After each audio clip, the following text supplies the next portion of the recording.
Hello everyone, so today I will be talking about magnesium and chloride as the two electrolytes.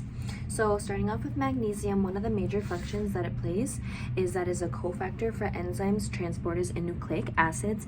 And basically what that means is that it's a helper to stabilize these reactions and making sure that everything goes according to plan and smoothly and that there's no malfunction. So along with this, intracellular magnesium is complex with ATP. So basically, it just helps ATP go about its function. And so it is 45% of magnesium is actually found in the intracellular fluid, which helps with like normal cellular function and replication and stuff like that. And then 54% of it is found in the bone, and it's really important for bone synthesis and helping your bones stay strong. So the terms that we use for excess and deficiency of magnesium is hypermagnesemia and hypomagnesemia. And so hypermagnesemia obviously means there's too much magnesium in the body.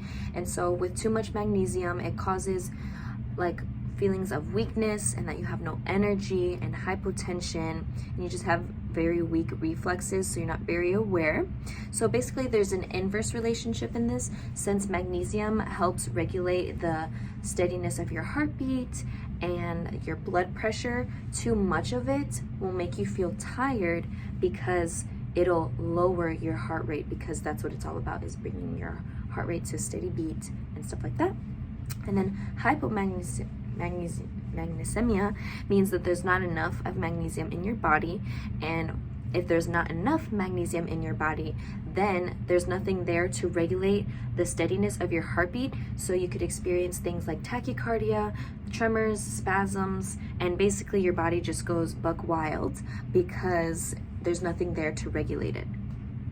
So a good way to remember this is, if you know that magnesium is a very good regulator for your heart rate and keeping your bone strengthened, you'll just know that it's just a regulator, it's just a helper. So just think of it like that. It's a helper.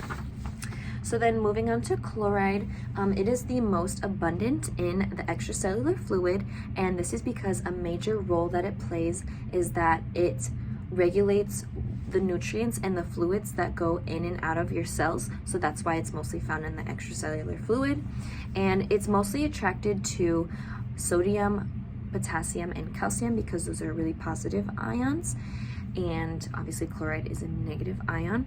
It is also required for stomach acid because obviously the formula for stomach acid is HCl, so hydrogen chloride.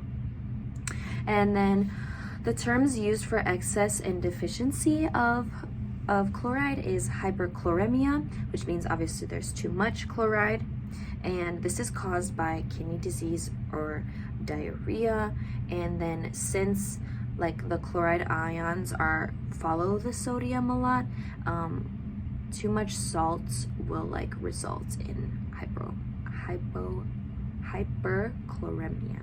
Okay, and then in hypochloremia means obviously there's not enough chloride, and this can be caused by too much vomiting because it makes you lose your hydrochloric acid and it'll make you become dehydrated. And so then a good way to remember chloride is just knowing that it is a regulator. And if you think about it, since chloride is the only anion that's not a polyatomic ion that we have learned about just now, you can think of it as that, and that it follows 1-to-1. So since it follows sodium, potassium, and calcium, it goes to follow that.